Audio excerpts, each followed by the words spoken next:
भाई मोर परिवार में तो अभी हमन हन हमार बारले जी है, मतलब मोर पति देव, मैं हाँ, अब मोर 4 जन लड़का है।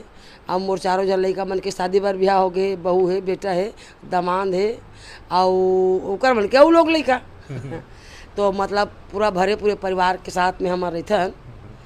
और दामाद मन भी हमार तीर में ड्यूटी पानी अपन करत रहते। दामाद मन भी मस्त खुश है, बहू बेटा मन भी अच्छा है, सब अच्छा रहथन। अभी दीदी आप मन के स्कूली शिक्षा कहाँ तक हो है ओला जानना चाहता। स्कूली शिक्षा में तो कला जत्थस के नाम लेके पढ़ाई बहुत कम करे हूँ, 4वीं पढ़त रहे हूँ।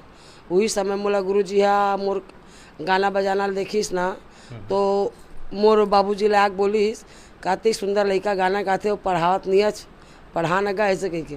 तो हमारे बाबू कहते उहिल कहा भाई मैं तो वाला स्कूल भेजे बार देख कापी किताब सब फोले डरे हूँ, वो मोला चीर चुरा फेंक देते।